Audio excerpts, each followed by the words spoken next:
Hey everybody, welcome back to Warpaint Off-Road. I'm Dan, and this is the Ton Swap TJ project. But today, I'm going to talk to you guys really quickly and give you all the part numbers and all the steps on how to modify the stock brake stuff that's under the hood of this TJ to operate these giant dual piston 4-wheel disc brake calipers that come with your 1-ton axles. We're going to use factory available parts that you can get at any auto parts store, and we're going to get it done. It's not going to take all that long, and your brakes are going to work perfectly. So stick around, check it out.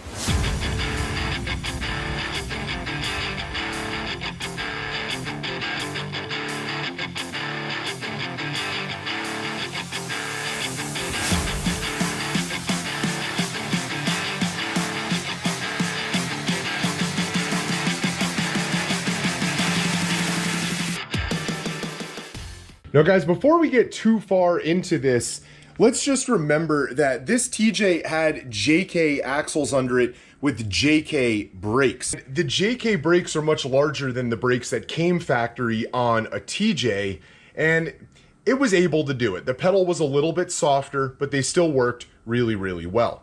When you upgrade to gigantic dual piston brake, you're gonna have a problem when you have that brake booster and that master cylinder under the hood.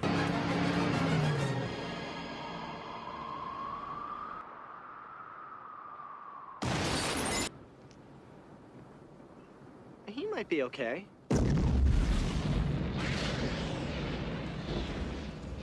no, probably not now. Now that brake booster is just fine. We're not gonna replace it, but we are gonna replace the master cylinder with one that's available, again, locally at your auto parts store. But there's a trick to continue having that factory pedal feel when you do this swap. It all starts right here under the hood. As I said, we're gonna keep this brake booster. There's nothing wrong with it. It works just fine. But we're gonna replace our master cylinder and our reservoir.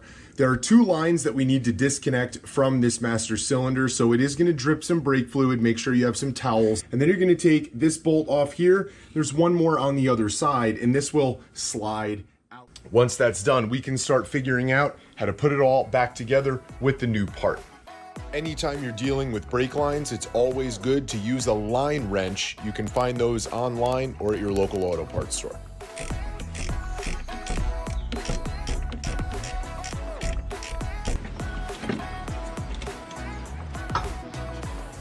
All right, so this is your master cylinder. Your brake fluid goes in up here in the reservoir, and then these two lines, the larger one usually feeds the front brakes. The smaller one usually feeds the rear brake because your front brakes do most of your braking. Now this is the part that you don't see. This part is basically bolted onto your brake booster, and then there's a rod that goes into this hole and pushes a piston which pumps the fluid and sends it out to your brake lines. What I'm gonna do is unscrew that little rod on the end, and I'm gonna replace it with a bolt that's a lot longer that will work well with our new master cylinder. So let me get that out of there, and then I'll talk to you guys in more detail about what exactly you need in order to make that work. So in order to stop that rod from spinning, I grab it with a pair of needle nose pliers, and then get after the little bolt in the end with a 7mm socket, spin it right out.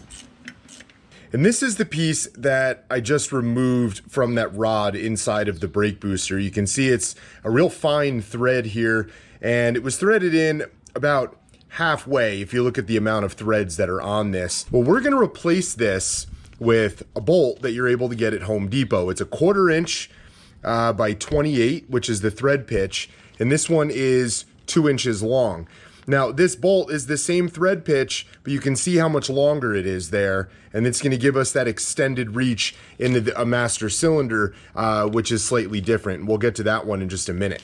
The only thing I have to do to this bolt is round the head off. If you notice, this 1/4 inch bolt has a hex head on it, which is much bigger than a 7mm, so it's not actually going to fit inside of the piston.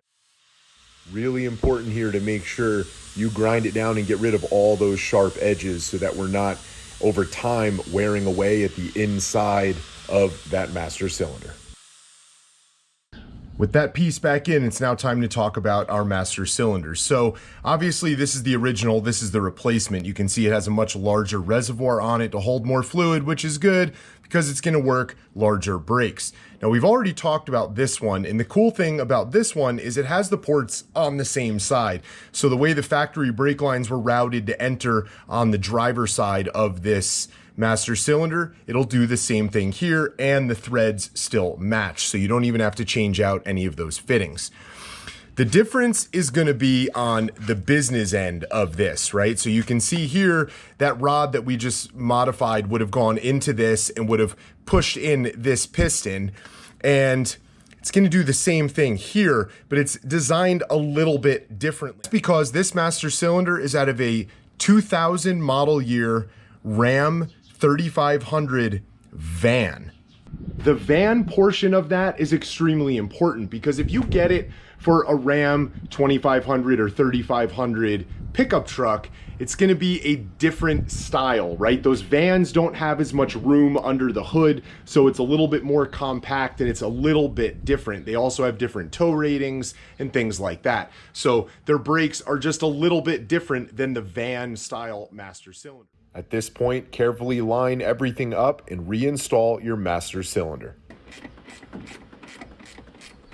Now it's going to be time to rehook in these brake lines. I already removed the rubber cap on this side. I have to remove the other one over here. You're going to slide these in, you're going to tighten them down, and then we'll fill it with brake fluid.